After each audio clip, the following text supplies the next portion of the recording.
You turn on the radio today, tooth decay now being such a problem. We've got regional inequalities now and the attainment gap.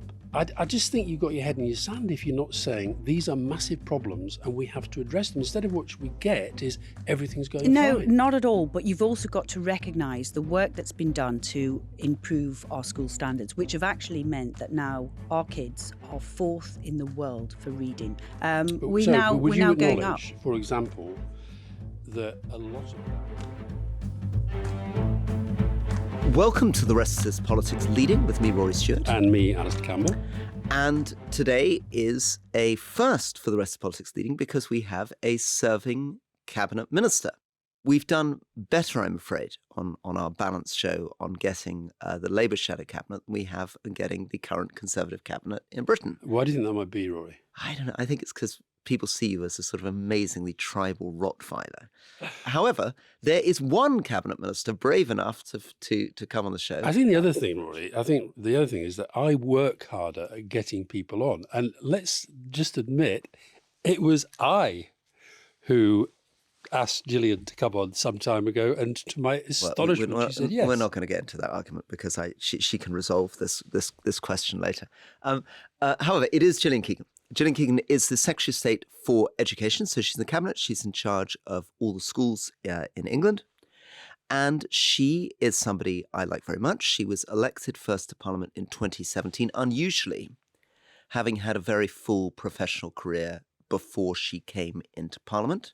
She grew up in Liverpool, left school, I think, initially at 16, although she went back to school later. And again, unusual track for a Conservative politician, not from a kind of conventional, posh, privately educated background. For me, I think she's particularly interesting because, just to explain to listeners, she was very much from my side of the party, which was more, I guess, the centre, or perhaps some people might say the more left of the party. We worked very closely together on my leadership campaign, where she very kindly supported me.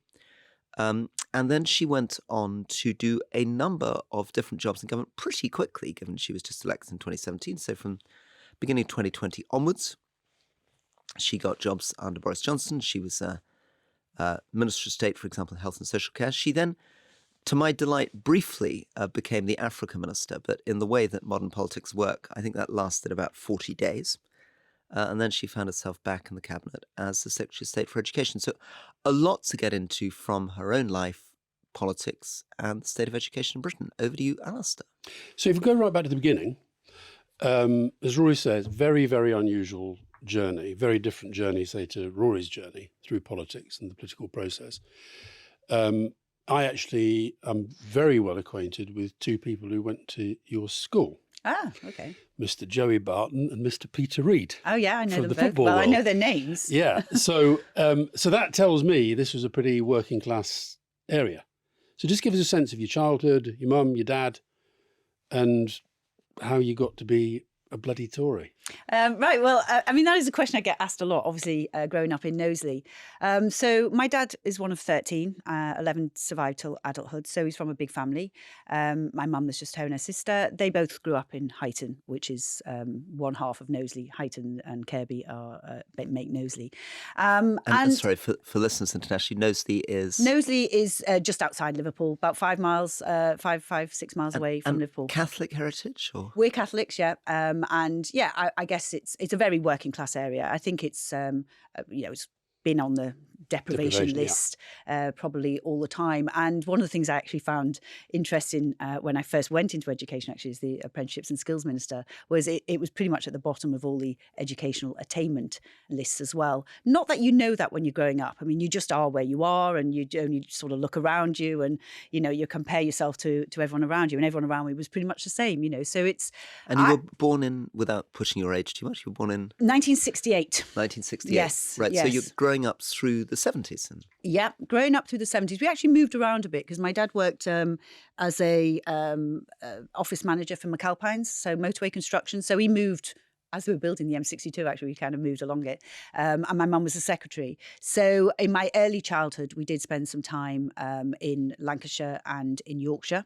And then we came back full time when I was about 10 to go to secondary school in Knowsley. And were they political? Not at all, not at all. Although in my office today, I have my great-grandmother's on my mother's side, lifelong membership to the Labour Party, the certificate, signed personally to her, thanking her for her service, by Eric Ogden.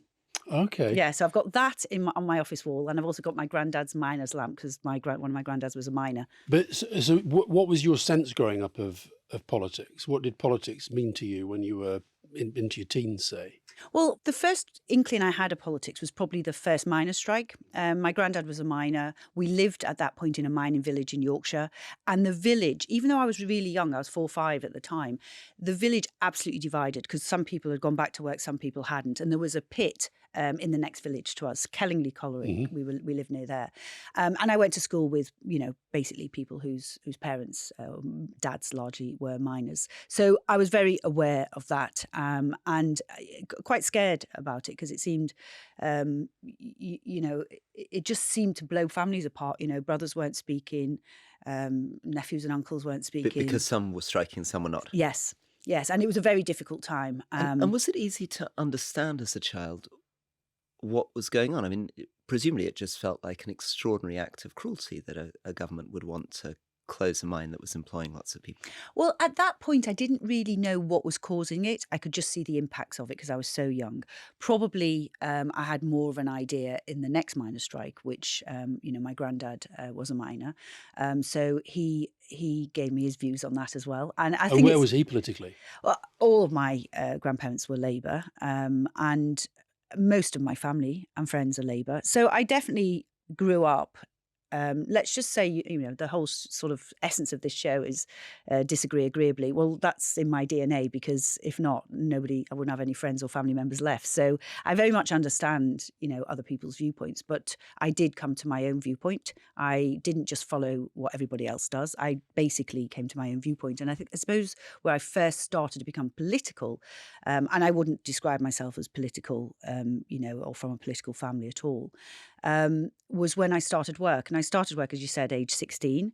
Everybody pretty much left our school. 92% left without the 4 or 5 GCSEs or O-levels you're supposed to get on in life. Now, I did get more than that, but 10. I got 10, yeah, which was a bit of a miracle because, I only got that because the teacher stayed behind after school to help me with engineering, technical drawing and things that I wasn't able to do in this school time. But I left at 16. I was really lucky. And it's funny because people sometimes look at you, you left school at 16, you started apprenticeship almost with pity. I was the lucky one. I felt I'd got the golden ticket. An apprenticeship it was a General Motors car factory. It was a sub-assembly plant.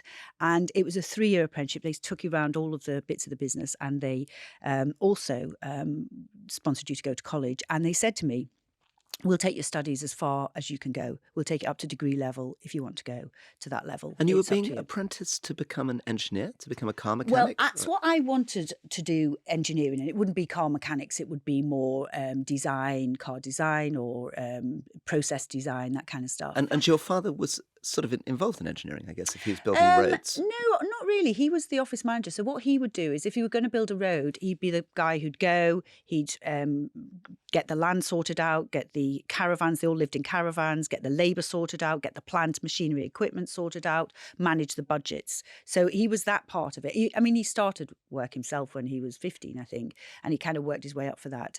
He worked for McAlpines most of his life, and that was the way. And just on the trade unions, because we'll come on to your time in your current job, but I get the feeling you've got, I know we hate the sort of pro-anti thing, but I have a sense of being quite anti-trade union. No, what happened was started work at 16, 84 in the car industry. And you'll remember at the time there was a lot of changes in manufacturing during that period. And this is the height of Mrs. Thatcher. Yes. And what was happening with change in manufacturing? So people losing jobs. So what was happening actually globally was there was a change in the car industry. Just in time was being brought in to help make the whole process more efficient. There's a lot of money tied up, a lot of working capital tied up in parts that weren't always the right parts. So they were changing the way that you basically produce cars to make us more efficient, to be able to compete with other places around the world. But when I started, there was a lot of things that needed to change to be competitive, for us to remain competitive in the industry, to keep the jobs here. And that required changes in the working practices. And what I saw was the unions just refused to engage effectively. They would not change the working practices. They were going out on strike. And because what mostly mattered to them was preserving jobs, and they were worried that these changes would lead to job losses. I think what they were worried about is some of the working practices that they'd negotiated over the years. They'd negotiated sort of extra money for this or something else for that. So they wanted to preserve terms and conditions. Preserve some terms and conditions. I mean, you see this now, right? We've seen it with some of the other, particularly maybe the rail strikes, where there's, a shift in things. Technologies change. The way you do things change. When you try to change working practices, it's difficult because people, they get used to the working practices. And the trade unions feel they've fought hard to get those protections, get those terms in place. New management comes in, and I guess you're talking on behalf of your members, and you feel very worried that your members are going to be worse off. Well, the management hadn't changed. The environment had changed. The economic factors had changed. The industry operating model had changed. The management was the same. But if you want to keep the jobs, if you want to keep in business, you have to change. That is something that, I've done nearly 30 years in business. You mentioned that I'd worked for a long time. That is something that is a constant. If you want to keep competitive and you want to grow, and you want to keep the business and the jobs here, and you want to grow the businesses here, change is a factor. But the point about the miners' strike, in a way, is that it went deeper than that, because you had a sense of that union, and there were lots of problems within the union and divisions and so forth. But at heart, what they felt was, because of the pace of change that Margaret Thatcher wanted to drive, there was this ideological conviction that the trade unions themselves had to be weakened, undermined, and frankly crushed. And you could argue, if you look at the unfairness and inequality that's right across our economic and social lives now, that they had a very, very good point, that the balance has tilted way too far in favour of, if you like, capital against labour, if we can go back to that. Well, I think what you're probably ignoring is actually what it was like before. I was quite astonished. I was watching some old election programmes, in the 70s and even in the 60s. What, recently? Yeah. As a hobby? Yeah. Well, when you're not that political, you feel you need to catch up, because everybody around me, actually, most people on the Labour side and the Conservative side, they remember their it. Politics has come all the way back from student unions. We're talking about unions because I worked in a car factory. Their politics were shaped by student unions. So there's a whole piece of me that, I didn't have the same experience. So I do go back. So you're sitting at home, you're the education sector, you say, I know what I'll watch the 1970s election coverage. What did you learn? I learned that actually the people who were commenting on behalf of the country of what was going to happen and were commenting on the election and who they were going to work with and who they weren't were all the union barons. It was quite astonishing. They were all the commentators. They didn't have politicians. They didn't have the leaders of parties. They had the union barons sat there saying, oh, well, if this one comes on, this is what I'll be doing. The country almost seemed at that point like it was being run and held to ransom by the union. So the union power had gone way too far. Well, you cannot have unions running countries because they're not elected, right? You need to have the people who are elected. That's what everyone gets a vote for. Should be running the country. But my point is not about unions, and I think even to define them as barons, they are elected leaders in the main. But their members, but not of the country. Okay, but my point is that the balance now, businesses aren't elected, corporations aren't elected, and yet people now feel that the power in the land, we're interviewing Bill Gates this week, is Bill Gates more or less powerful than most elected politicians around the world? Has the balance just gone too far? Well, what you've got, Bill Gates in particular, technology has consolidated a lot of power into a few hands, right? That's true. And often, you will get these trends where you have, sort of big things that change everything, disrupt industries, change the way we do everything, and consolidation can happen. And you do have to make sure, and that's one of the things that we probably haven't gone far enough, but that's why we have discussions now about online harms bill and those kind of things. You do have to make sure that you get those power balances right. But I'm not sure that the unions would be the right route to correct that. One thing to continue on this theme, I guess people would say that one of the other striking things since the beginning of your working life has been the massive increase in the gap between the salaries that CEOs get and that a normal worker gets. So one of the things I think may be driving a certain kind of public discontent, a sense about inequality, is the sense that these gaps have become much deeper. Inequality. Yeah, and I think there is, you can see that. And a lot of when you look at the way people are paid, a lot of that salary, the massive increases are due to the massive growth in their companies. So they've benefited from being a shareholder, owning equity, owning a piece of the pie. And there have been some absolutely runaway success stories. I mean, Apple's the biggest company in the world. It didn't exist when I was a kid. So you've had these companies that are relatively new that have disrupted a lot of other companies, and they've grown massively. If you were a shareholder or if you've been part of that journey, then you will earn, fortunes. And we've seen that. So what do we do as conservatives in a society that's becoming more and more aware of inequality, a sense that medium incomes have stagnated, productivity hasn't really taken off, that the story about economic growth isn't really experienced by many normal people, not just in Britain, but Europe, the United States? How do we find a vision that really works for the kind of people you grew up with on the edge of Liverpool? Well, the thing that I really, really believe in, and it is in my DNA, is, and people will say this, but I truly believe it because I've lived it, which is that there is talent everywhere in our country, but the opportunity doesn't always match that. And the number one thing that I think governments can do is to make sure that that opportunity matches the talent. And I was in Liverpool actually this week in a school to focus on attendance and the problems that every country has with attendance post-pandemic. It's got worse in schools. And it just took me back. I was talking to 9, 10, 11-year-olds, bright as anything, enthusiastic, optimistic about their future. And it really, really made me think very deeply that taking that young person with all of their hopes and all of those aspirations and all of that confidence and, just exuberance, and taking them through their teenage years to their adult life and making sure that they have a really great chance at the start to get on is what I see is that's why I'm in politics. Right, but I would argue it's not happening. I know you go to loads of schools. I go to lots of schools, and I've not been in a school recently where the head teacher and teachers haven't said things are going backwards, things are getting worse. We are spending all our time basically, in some cases, almost as substitute parents, as substitute social workers. These are massive problems which I don't feel the teachers feel are being properly fundamentally addressed. And I think there's such a gap between the Britain that Rishi Sunak keeps describing to us, where everything seems to be going well, and the Britain where so many, many people are now living. Yeah, so I think it's great to give the vision, but I just don't feel it's happening at the moment. Often wonder where you lot go, because honestly, when I go into loads of schools all over the country, and I always have, because I've always gone into schools in Chichester, I always go into schools in Knowsley because a lot of my cousins teach actually, and so I've always done that. Generally, I just don't see the same picture. So our schools, we've really, really focused on improving the standards in our schools. I mean, in Knowsley, all of the schools would have been seen as failing comprehensive schools. In fact, the Labour government at the time knocked all of the schools down and rebuilt them, completely started from scratch, the secondary schools. And they didn't build them.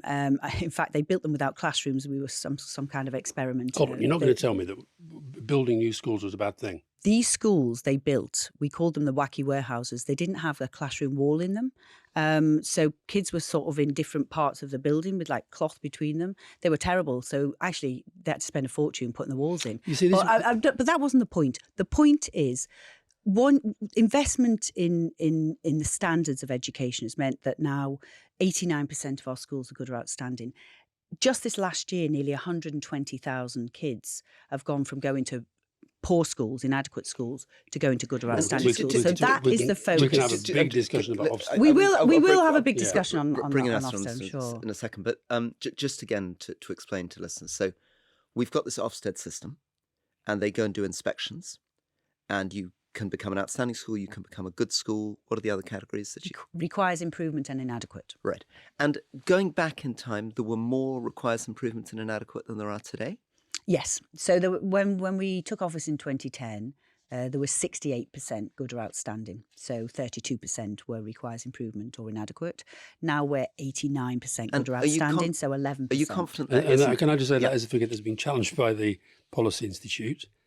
But the reason why I think people listen to this podcast and like this podcast is because we don't just bat around numbers, stats and numbers. We try and talk about bigger themes. But I'm taken aback that you don't want to admit there are massive educational challenges that relate to things like housing, things like poverty.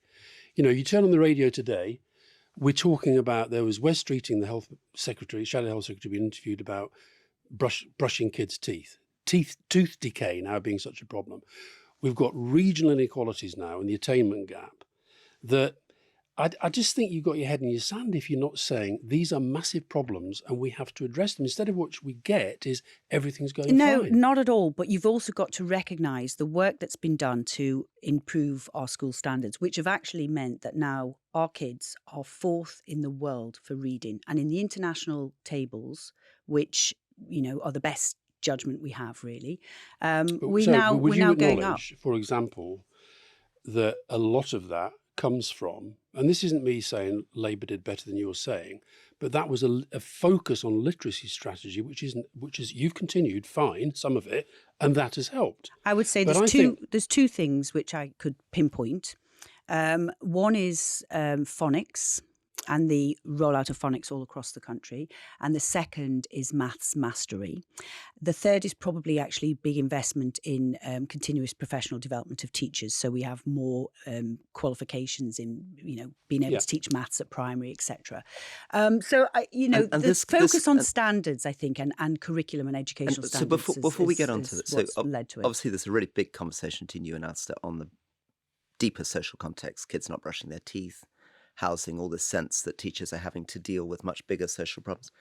But what you're saying is that the thing that you would be most proud about is this improvement in literacy and maths, and that was something that was associated with what, Michael Gove, Nick Gibb? Yes, Michael Gove and Nick Gibb in particular, yes. Trying to say we're going to, and that was controversial at the time, because I guess the story of education then is people were saying that was coming at the expense of other music, art, creative activities, that these schools were being driven to focus much more on maths skills, we do still have music and music hubs and, you know, focus on those things. And actually, we increased the focus back on foreign languages because that had been taken out of the sort of performance tables. We put it back in to try and recover that position. But it has been something that most countries around the world, and I obviously speak around the world a lot to OECD countries, pretty much all of them recognise the transformation in our educational standards in the last 10 years. And in fact, I was in Singapore when we got the news about being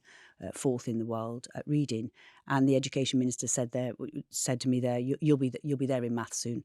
And the reason they said that is because actually maths mastery, the new methods we put in are actually based on the Singaporean and Shanghai methods. So, you know, we've been around and sort of looked at what works and tried to introduce them into our schools just to make sure, because these kids, you know, our kids will be competing globally for jobs. I mean, the whole climate has kind of changed in terms of, you know, the type of jobs that they'll be looking to get. You know, it's going to be a highly digitized world by the time they get into the workplace. And so these things are really important.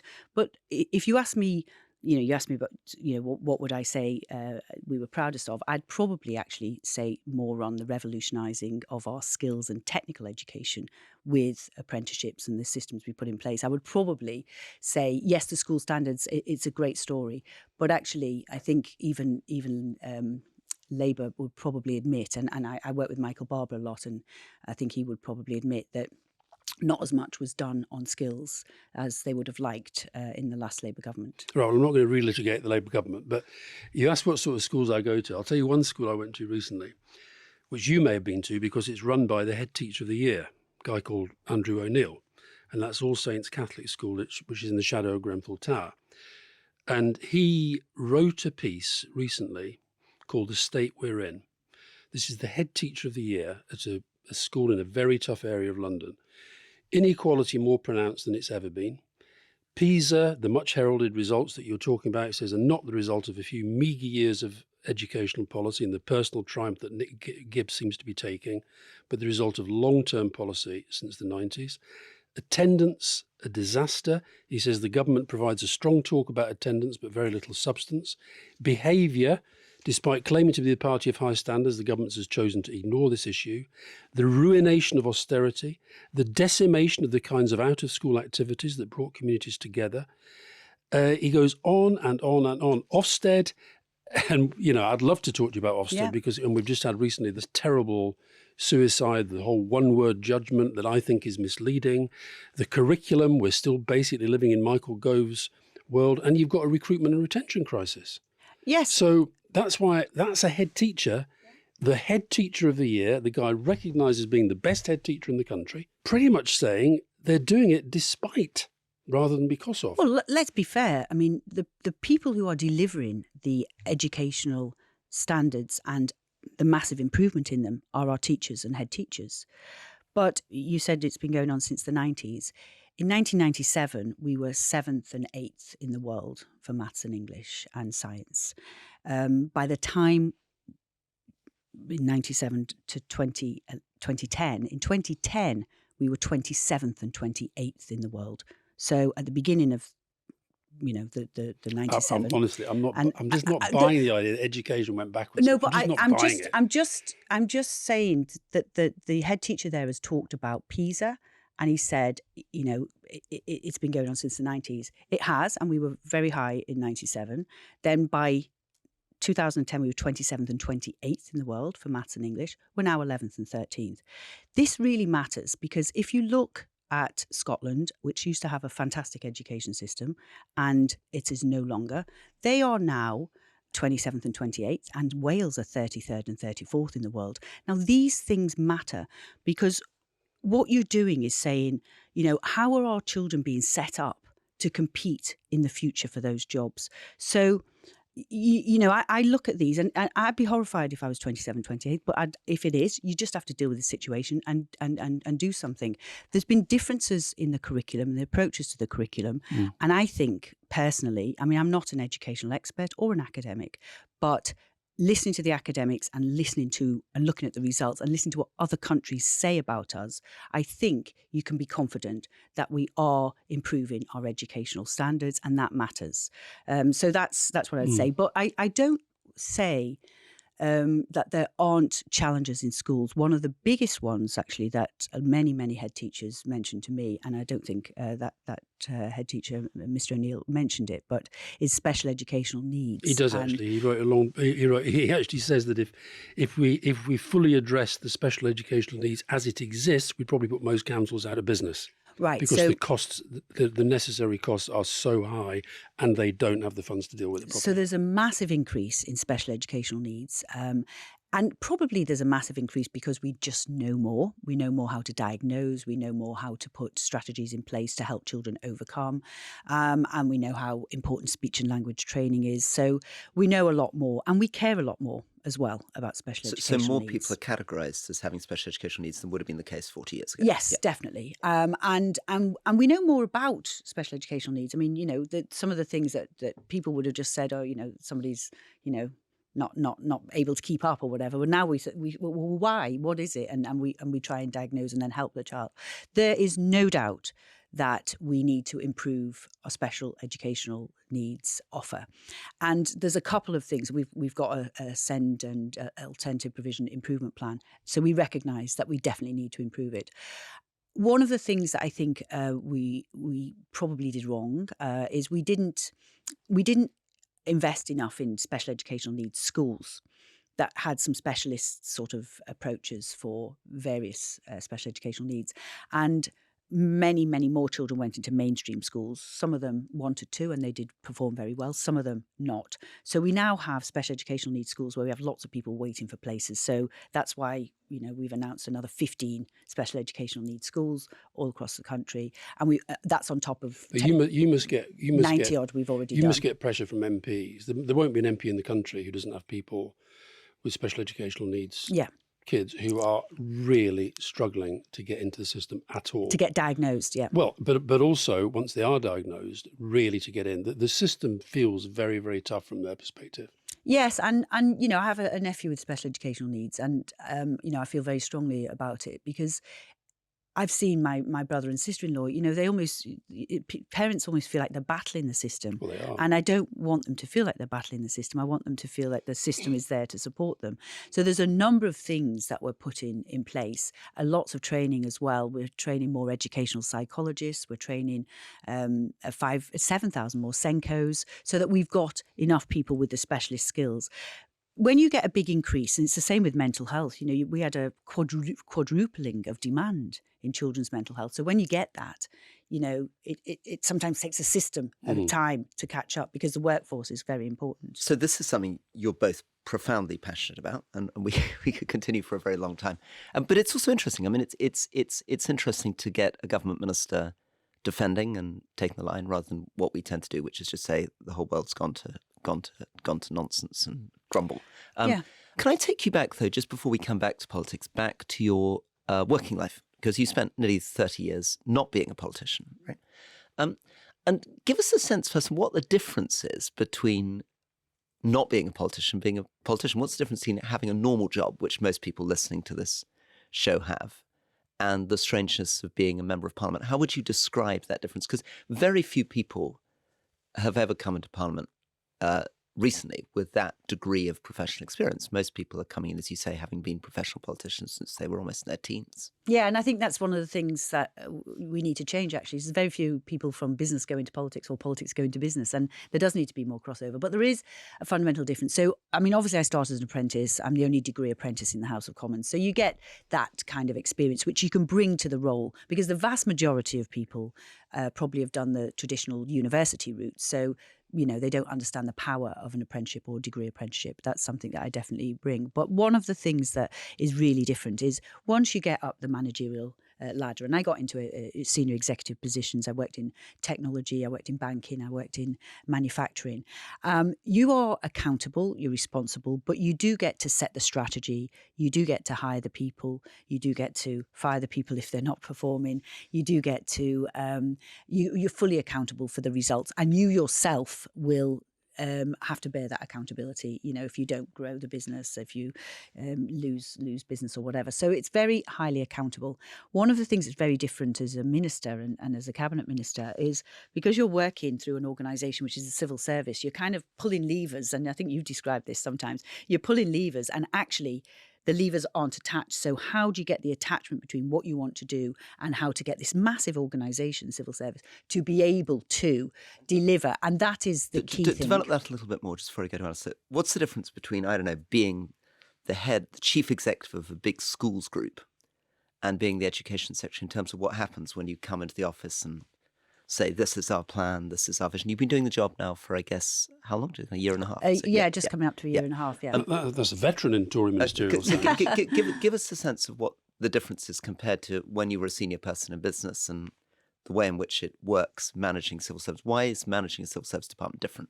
Well, because they're a different organisation, and what motivates people in an organisation is, their job, their manager, their leader, what's going to get them promoted, what's going to get them on, their work colleagues. You're none of them. Right. You're not a colleague, really. You're none of them. Yeah. So what you need to do as a politician is you're in this extraordinary position where you have the power, as it were, to make the decisions, but the implementation has to be through a completely separate organisation that works with its own organisational dynamics. So what you have to do is work out how you can get them to want what you want. And that's the key important skill. And in your case, getting teachers and head teachers to want what you want.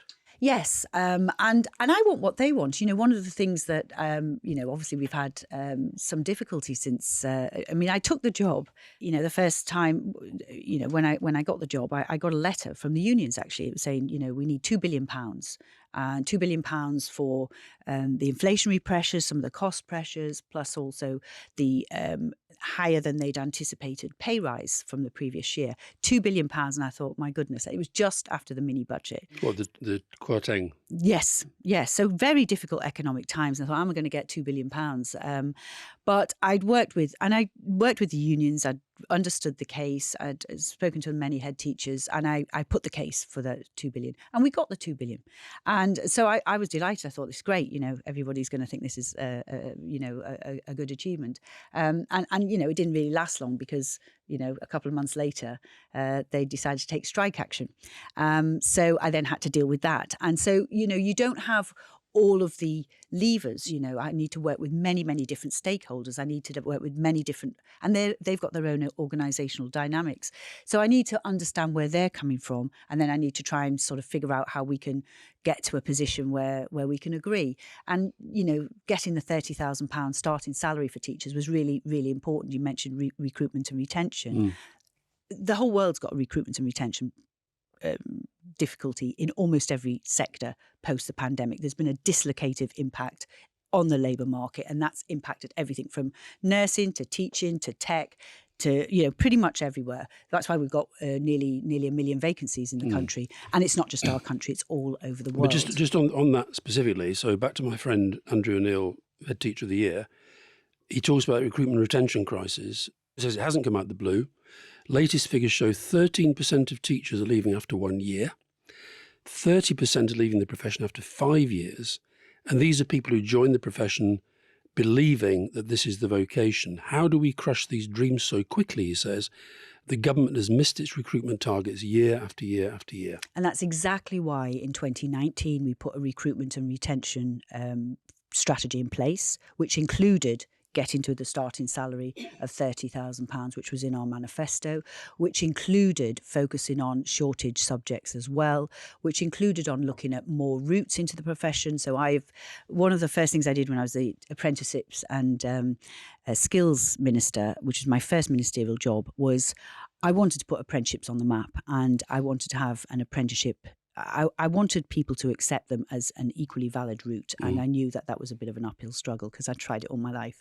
But I thought I'll get an accountant's, a doctor's, a lawyer's apprenticeship, and I'll get Morgan Stanley, and I'll get Goldman Sachs, and I'll get financial analysts, and that will do the work for me. So that's one of the first things I did as apprenticeships and skills minister. And I tried to get a teaching apprenticeship. So you can go into teaching, you can learn on the job as well as doing your degree alongside it, because then you get more used to, the sort of lead in. Because what you did find is, teachers were leaving in the first 2 years. And that was when they went from the classroom to the real full-time, and obviously they do placements in schools, but it was, they weren't getting the support actually they needed to cope with what is a new environment every day within a school. So we've put mentorship places system in place, and actually it's starting to improve. But the teaching apprenticeship is another route to get more and more people. I want TAs to want to become teachers. There's many fantastic TAs. We have 56,000 more TAs than we had in 2010, 27,000 more teachers. Yeah, teaching assistants. And I want many of them will be able to go on to become great teachers. I want the routes to enable them to do that. Just on so that's all the vision stuff. So no, we're doing it. No, okay, but yes. So yesterday in the House of Commons, Rishi Sunak talked about everybody having a I think world-class education, he said, or something.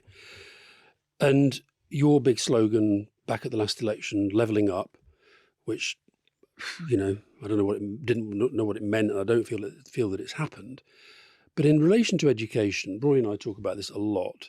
So I don't want to make this personal about Rishi Sunak, but his older daughter, her education costs £48,000 a year. So that's what the value of the education that she gets is put at. Most of the kids, of most of the parents listening to this podcast, we're talking about 6,000. So how can we ever really get genuine equality of opportunity and genuine levelling up with that massive gap? Well, that's not what matters. What matters is whether they come out with the qualifications at the end of it. And that's why what is the likelihood, if you're talking about a factor of 6 between the value, the cost of your education? That's the real attainment gap in this country. Well, we're actually investing more in our state schools than we ever have in our history, £60 billion a year. And actually, to be honest, growing up in Knowsley, the one thing I learned about education is money doesn't solve everything. They spent a fortune on Knowsley education, but it actually didn't improve the outcomes. The outcomes are improving now, but they're still nowhere near where we want them to be. But the most important thing is that children get a good education to enable them to get, the GCSEs, then the level 3, whether it's A levels or they go on to an apprenticeship or BTECs or whatever, T levels. That is the most important thing. And you see now the outcomes are improving for children. That's why we're going up the league tables internationally. That's the hard work of teachers, is really delivering on that. And Gillian, can I just sort of maybe transition now off? I mean, I think this has been very interesting on education, but at the same time, one of the problems I think in politics today is the way in which we have these conversations, because there's always this sort of gap between somebody listening to the show who's having a very tough time in school or who worried about their local school, and then the minister comes on and they talk about statistics or how much more money's going in, and of course, in an odd way, it's. I mean, of course, it's what you have to do, and it's what everybody's always done. But do you feel there is a communications challenge in politics? I mean, I guess it would have been true when Alastair was running comms for Labour. People say, well, it's rubbish. And you say, yeah, but, we're spending X billion on this and we've got a new strategy on that and we've done this, that and the other. And everyone's like, oh, my goodness, here's a politician just talking nonsense again. That's why in the end it's all about delivery.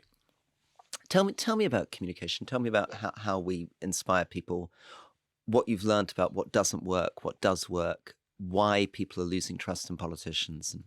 Yeah, so I think the nub of the problem is when you're dealing at as a cabinet minister responsible for a whole department, what you're dealing with is you're always looking at the average across the country. You're looking at the averages everywhere. I do go into the detail to look at where those averages are different in different places, or where the contrasts are. But of course, when you're dealing with the average and showing that on average school standards have gone up, on average more people are getting access to technical education and apprenticeships, on average, there will always be someone who sat there that says that's not my lived experience at all. And the whole thing that you need to do when you're trying to define policy, for example, is make sure that you don't just look at the averages, but you get people who are actually got that lived experience. So one of the good examples we've done recently is care leavers. Now, I know you talk about prisoners a lot and that they get a really rough deal. Care leavers get a really rough deal. So if you look at care leavers and the outcomes for care leavers, for homelessness, for employment, all things which massively affect their life chances. Care leavers is Sorry, just to explain to listeners again outside the United Kingdom, these are people who, for challenges within their families, have been taken away from their families and put in care, often with a foster parent or with some other kind of institution. Yes. And that of course is very, very difficult. And then So yes, it's those. So they've already had a lot of challenges to overcome, and their parents often have as well. But yeah, they're people who grow up either with foster parents or within care homes systems within that the government and local authorities usually look after them. But you look at the outcomes, and they're really, really awful. So when you're designing, what should you do? The first thing we've done is go and work with a whole load of people who are in care and who have left care, and understand what is it that has got in the way. And there's loads of things. And what can we do to make sure we take those barriers away? So we've just not long ago had a new strategy, which we worked with Josh McAllister. Actually, he's now a Labour candidate, but we worked with him because I'm not actually tribal at all. I work with anybody who's got some experience and a good idea. Tribal. You're a bit tribal. Actually, I'm not. My best friends voted Labour and voted Leave, and I voted Remain, and I'm a Conservative. She's been my best friend the first part, that's all right. for 45 years. So I'm definitely not. But, we worked with people, and actually I met a care leaver this week who's doing a level 2, Angelina, who's fantastic, who's doing a level 2 business admin apprenticeship. And her life's being turned round. So we have to get to those areas, you have to work with people who are living the experience, and they can help you most in terms of defining policy. And one of the things that we're trying to do is to make sure that we, look at, there's only 85,000, people in this situation. And I just believe that we should really focus on trying to make sure that we remove all the barriers in their life. We help them, and we recognise that none of us would be where we are today without our parents. Can you imagine trying to get on in life without your parents? And that is, I take that very seriously. And that's how you try and get from trying to do it across the whole country, looking at data that's averages. And at that level, it is definitely all the things we say are true. But of course, if you're not living that experience, there's no way that any of that makes a difference to you. So that is why you need to get both sides and when you're developing policy. Now, Roy raised the issue of communication. I think the single piece of communication for which you're probably best known, Gillian. Now, we don't normally swear on this programme, but it's when you said, does anyone ever say you've done a fucking good job because everyone else has sat on their arse and done nothing? So you're talking to Daddy Hewitt of ITV, you've got the whole rack thing, schools falling down, going on around you. I'd finished the interview. Talk me through it. Talk me through it. Actually, my best friend looked at that and she said, I know exactly what happened. She said, you'd finished the interview, you went to take the mic off, and then someone has asked you for a photo because I saw you do this with your hair and start messing with your hair. And that's exactly what happened. So they said, can we take a shot? And so I thought I put that. And actually, what was the mindset?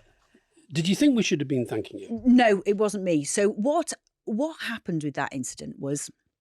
and I'll call her out, actually. The Lords Minister, Baroness Barron, way before I got there, had set about, and actually I think it had started under Nadeem Sahawi, but she had continued making sure that we tried to get these questionnaires. We've got 22,000 schools in the country, 65,000 buildings, so we knew where RAC was.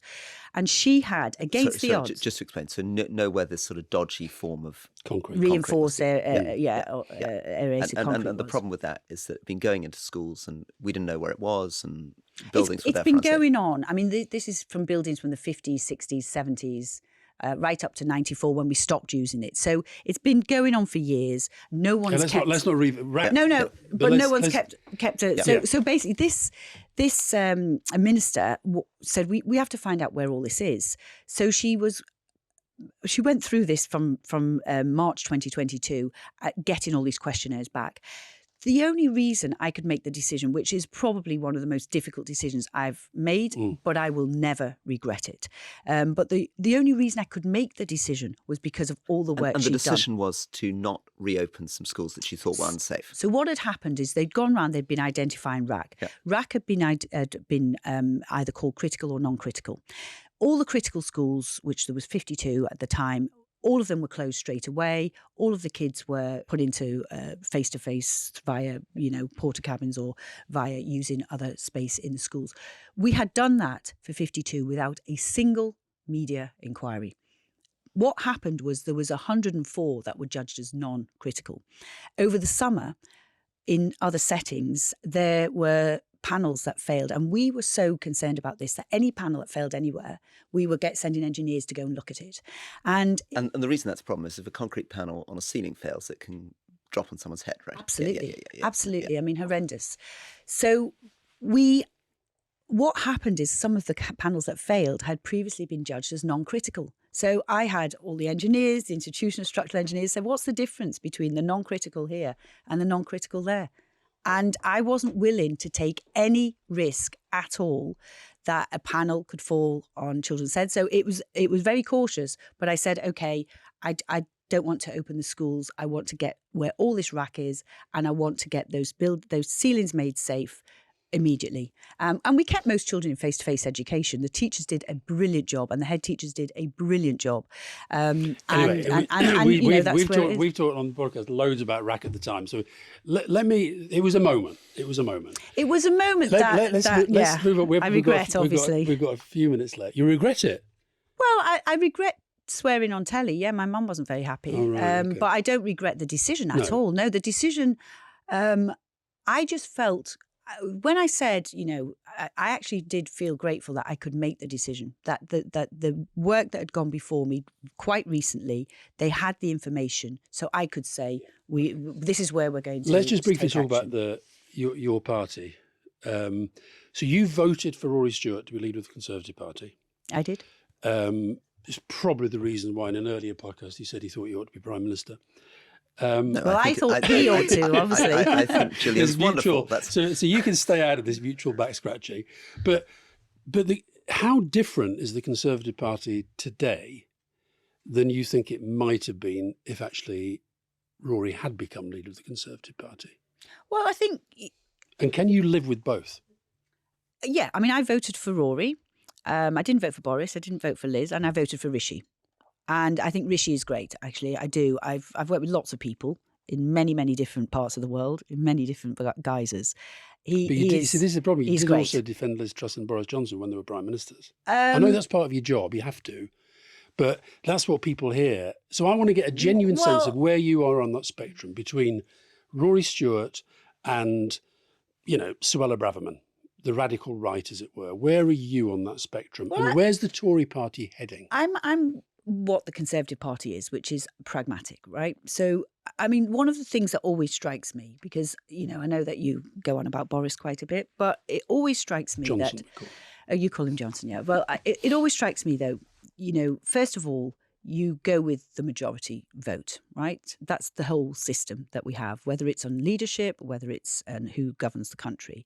The choice that the country had in 2019 was Boris Johnson or Jeremy Corbyn. Agreed. I think they made the right decision because I am pretty certain that Jeremy Corbyn would not have presided over the fastest vaccine rollout in Europe. I'm pretty certain that he would not have stood up immediately when Ukraine were invaded by Russia. I'm not even sure we know which side he'd be on. And I'm pretty certain that when Israel was invaded on the 7th of October, he would not have defended Israel, supported them, and said they have the right to defend themselves.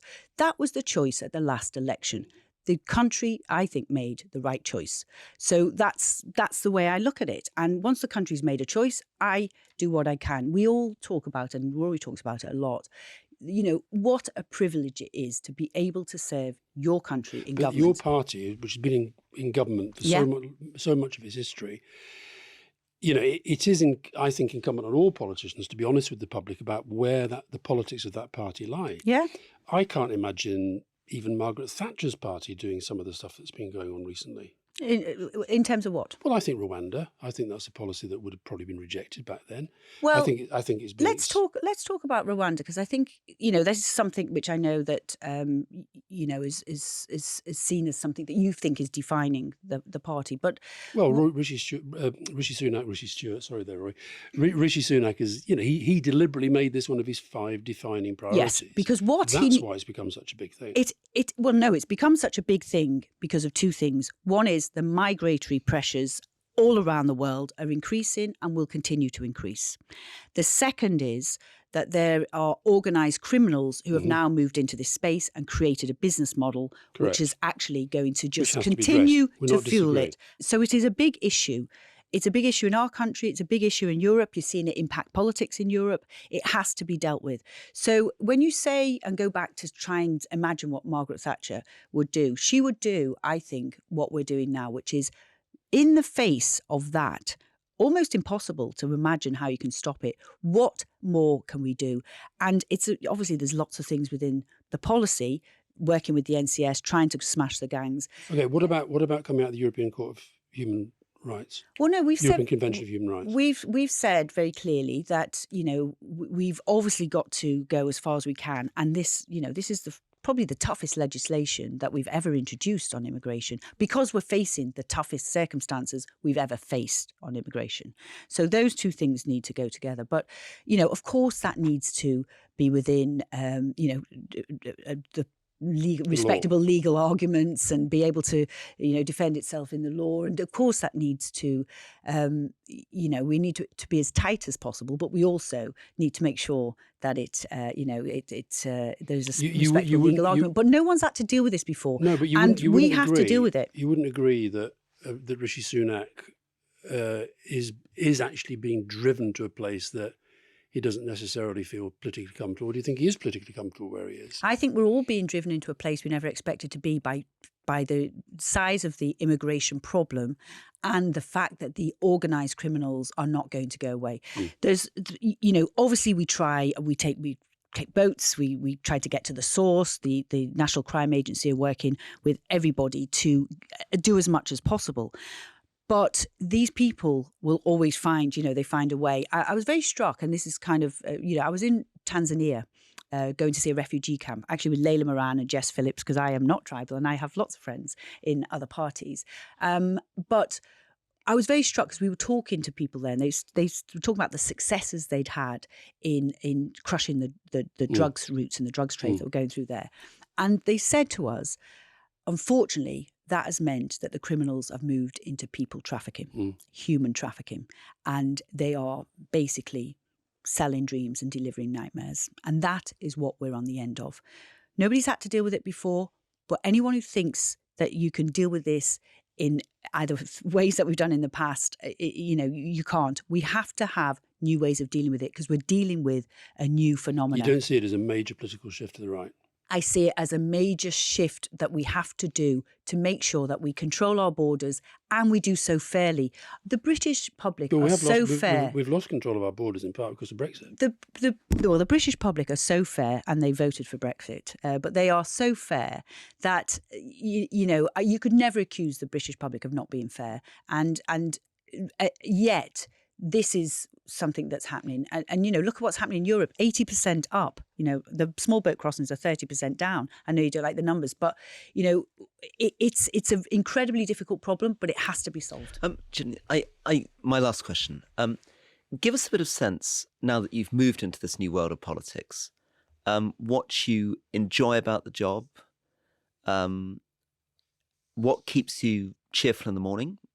Is there anything that's funny and amusing and sort of invigorating about the job? I mean, you've been very serious in this, and I know you can be more lighthearted, and you've given us a very kind of serious policy account. But give us a sense about the daily life and what you might hope you'd take away if you were talking to your children about your legacy or about what's been satisfying in what you do.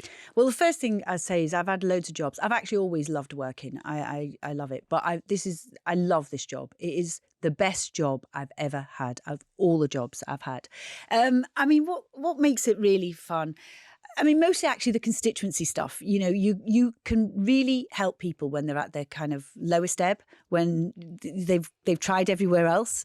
They've tried to get things solved. They've tried to, battle the system, and you can help them. There's so many ways that you can try and unblock things for people. That's a huge privilege to do. It's a very different organisation, right? Everybody in politics gets one vote. And therefore, it's very equal whilst being very hierarchical. And the hierarchy changes all the time. That's a very unusual dynamic. So you do find, lots of things that happen that, you don't always feel that you can control every aspect of it. But all you can do is, do your best to try and, sort of push forward to improve things. And my final question is a little less softball than Rory's final question. Okay. So, families. Yes. And we're talking at the middle of this massive post office scandal, which has been going on for quite a few years. And now, on the one hand, you could say, well, my private life's my private life, and I married a guy who happened at a certain point in his life to be a very senior figure in Fujitsu, and that's fine.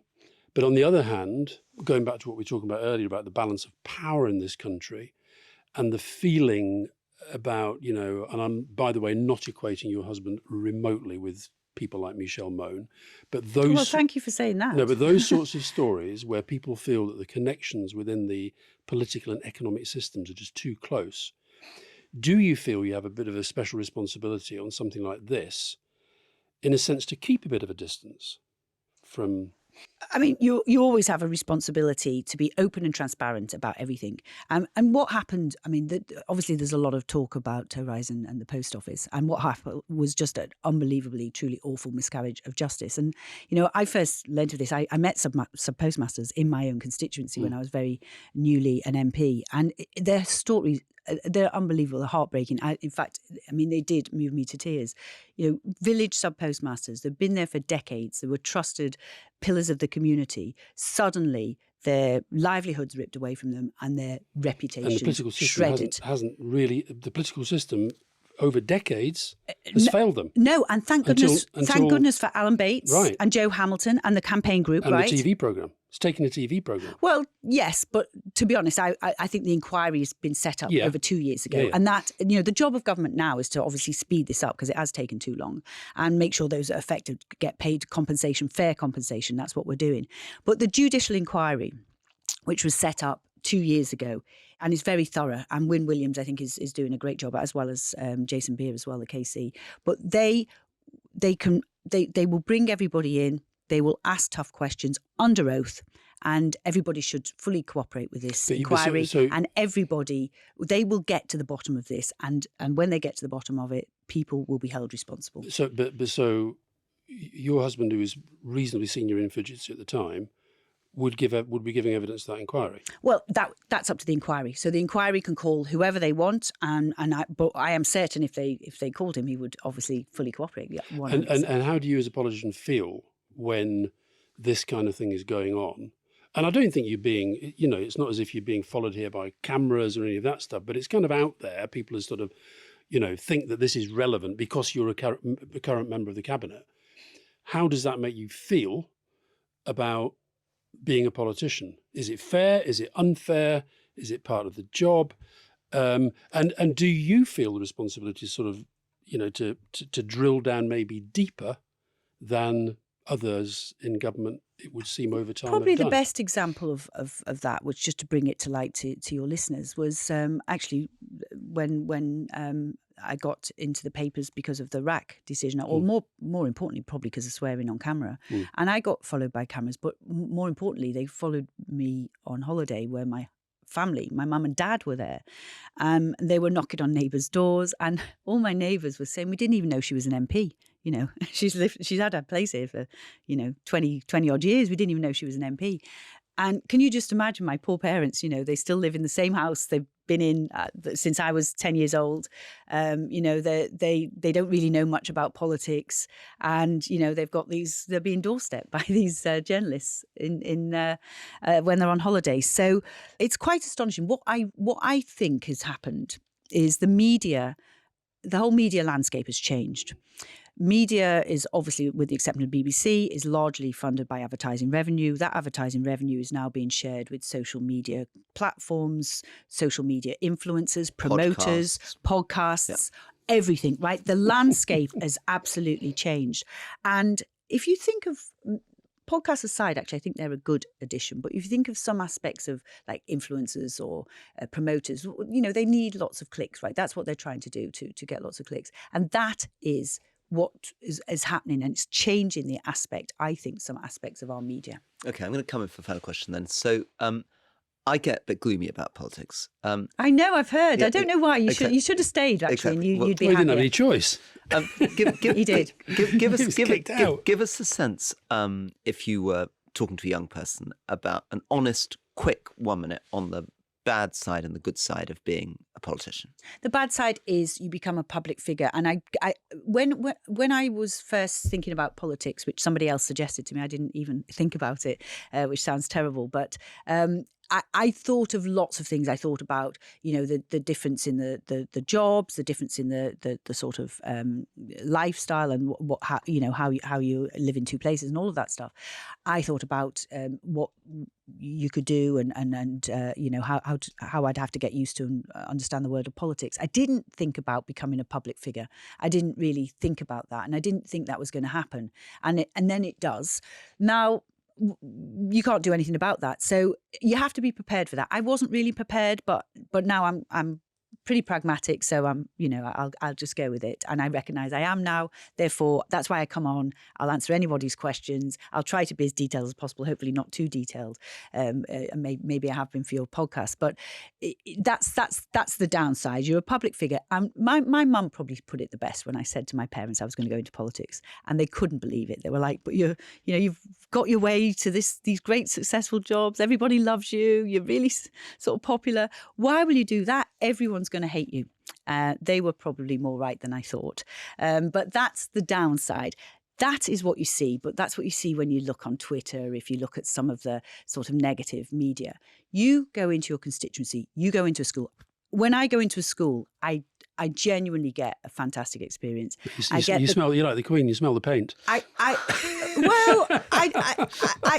go into schools, sometimes they don't even know who I am. In fact, most times they don't even know who I am. But I go into schools, and what do you see? You just see the energy of the kids in there. You see the enthusiasm and professionalism of the teachers. You see the dedication of everybody in that school, and you see the outcomes improving. we haven't really talked about technical education, but every lawyer doing a lawyer's apprenticeship or accountancy apprenticeship or a nuclear science or a space engineering apprenticeship, none of that would be happening if we hadn't put that in place. That is the good side. You can do things and you can deliver things that change people's lives. And there's so many stories of people who have used the apprenticeship system or used the technical education system, skills boot camps, they're a new addition, to transform the outcomes of their lives. That is the good side, and that's what you can do. Thank you very much, Gillian. Thank you. Now you can go back to the cabinet and tell them, there's not many of them that we'd have on, but there's a few that we might. So just tell them you've had a wonderful day, lovely experience, and recommend Rishi. We'd have Rishi, wouldn't we? We definitely, that would be a great honour. Well, it has been a lovely experience, but I just want to say that it was actually me that asked you on the stage if I could come on. Yep, and you were very reluctant because I said you only have Labour MPs on. So thank you for having a Conservative. It's really, really been a pleasure. Thank you. Get us another one. Thank you very much indeed. Bye-bye. Thank you. Thank you. So, Alastair, first serving cabinet minister. What did you think of that? I have very mixed views, actually. I thought she was very likeable, very warm. I felt I know you don't understand football quite as deeply as I do, but if I was thinking of a football analogy, that's not an understatement. That thing. Okay, but I think it's like you're playing against a team that spends a lot of time knocking the ball around at the back, and then hoofs it forward, and sort of moves into the corner flag a bit. In other words, I felt she was sort of filling space quite a lot. I had a sense of a very good backstory, but I wasn't utterly persuaded of the forward story. And I really do think there's a disconnect. Is that the part of the football analogy too? The no, backstory? No, I've now moved into a different cliche. Okay. But I think that, I don't know, look, I came armed with all these stats and facts. She kept, and I was so determined for us not to go down that. But I thought for her to sit there and essentially say Labour government on education was terrible and we're doing well. I mean, speak to any head teacher. I also think, though, I was interested. I mean, it's not the way that I would do it. I mean, and I'd be interested in your view on political communication again. I mean, my instinct is usually to agree with the questioner. So if you say to me, this head teacher says it's all awful, usually when I was a politician, I'd be like, yes, I mean, it is terrible. And, I visited the school, which is even worse. And I talk about it. No, you wouldn't do it. And then I would try to say, however, once I've really lent into that, however, there are some really interesting other things going on elsewhere. But I was quite sort of interested in, it was quite good for you, I thought. It's the first time we've had someone who's actually really been like doing the traditional political stuff. Like, actually, we're really proud of what we've done. Actually, Labour didn't do that good. But I felt, do you know the only place where I found it really convincing was when she was defending Boris Johnson, bizarrely, as opposed to Jeremy Corbyn. That's when I actually felt there's something coming out that's real here. Because I'll be honest, what I hear from the head teachers that, and Fiona kind of is immersed in this education world, but I speak to a lot of head teachers. What I hear from them is that they don't feel that for a long time that they've had a government that really gets education and really has education at the heart of the government strategy. So I just felt that she was a little bit trapped in that, here are the points, here are the lines to take, here are the rebuttal points, as opposed to here's a vision for the role of education in the country. And I thought the other thing she did was, which is kind of fine on one level, but this constantly taking it to, I've my best friend is a Labour Brexiteer. I've got somebody who's got special needs in my life. I've got, sort of thinking that because you've got that personal connection, it gives you some sort of special place in the debate. I'd be interested because the guy, he's not a close friend of mine, but the guy I mentioned, Andrew O'Neill, the head teacher, he runs this amazing school. I'd be very interested in his take on it because he's somebody who I think is really speaking from the heart. Now, she is somebody who people will listen to that and think she's speaking from the heart, but is she speaking from a really deep awareness of what's happening in schools and a deep conviction about the importance of education? Or is she just somebody who's on a career ladder? Well, it's difficult to know, isn't it? And it would have been interesting to interview Angela Rayner when she was Shadow Education Secretary. And I mean, but I also thought Gillian was quite reflective and interesting about the reality of what a minister is. And of course they're not a head teacher. They don't have that kind of deep expertise. They never can, right? And as you know, they're often popped into these positions without having been in a department before. I liked, though, the fact that she's somebody who's gripping things. I liked her tone. I mean, as a kind of centre-left Tory, I like the fact that she's able to be likeable and approachable, but also pretty proud of being a Conservative. I often feel a lot of the time I'm pretty ashamed of being Conservative. I spend a lot of time apologising. So it was cheering up to me to feel the tone of somebody who was prepared to say, actually, I think we've done a pretty good job. Yeah. No, but you've often said that you've been more reluctant to interview serving politicians because you feel that they're constrained. Let's just say, for example, that you had stayed in Parliament. Let's just say that you were now somebody who'd worked under Johnson, Truss, and Sunak. It's kind of your job to do that. Yeah. And that's what I couldn't quite work out. I wasn't any clearer at the end of it where she was on that Conservative Party spectrum. But it's almost impossible, isn't it? I mean, I guess so. I know you think that there are certain really brilliant political communicators who can be very, very honest and also be senior cabinet ministers. But the reason, obviously, I always think that politicians are pretty boring people to interview is that it's so Says difficult. The co-presenter of The Rest is Politics, leading. It's because there's an Alastair Campbell sitting in the background listening to this, saying, why are you going on that show? What exactly are you trying to get out of going on that show? What risks are you taking? But when I made the point, she was coming at me with some statistics of this, that and the other. And I had all the rebuttal statistics here and I thought, I can't be bothered. I just push them to one side. Because I do think that one of the reasons people listen to this podcast is because we don't just sort of dive down into detail and argue about, well, you say 3% and I say 5%. You say this apprenticeship, I say that apprenticeship. And I felt that she was a little bit, I thought she got better as it went on, fun enough. But I thought, she came in with her notes. The only time, to be fair to her, that she looked down at her notes and was clearly reading for them was in the last question when we talked about her husband and Fujitsu, where actually I think I was pretty tame. I think lots of our listeners will think, why did I give her a harder time?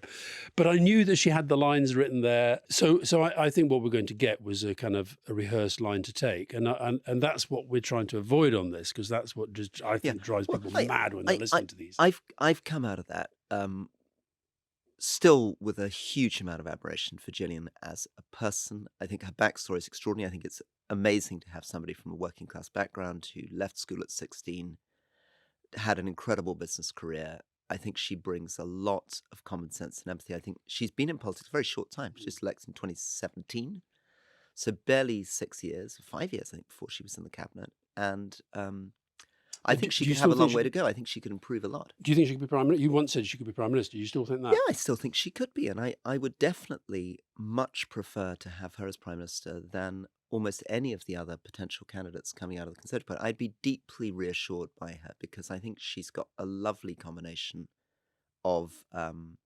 wisdom, common sense, empathy, practicality. You're probably right that, if we get back to her swearing in the studio or this kind of stuff, that the stuff she still has to learn about political communication, but she's very much at the beginning of her career. Okay. No, my upsum would be very warm, empathetic. I can see why people like her, but I didn't have that sense. I didn't really have a sense of her fully understanding the challenges that are being faced in the education sector, and didn't have the ideas about how that she might actually start to deliver on some of the very fine words that she said about what she believes in. Well, let's see then, when Labour comes into government, how they perform against those metrics. If, Rory, if. Stop saying when. It is an if. See you soon. See you soon. Bye-bye.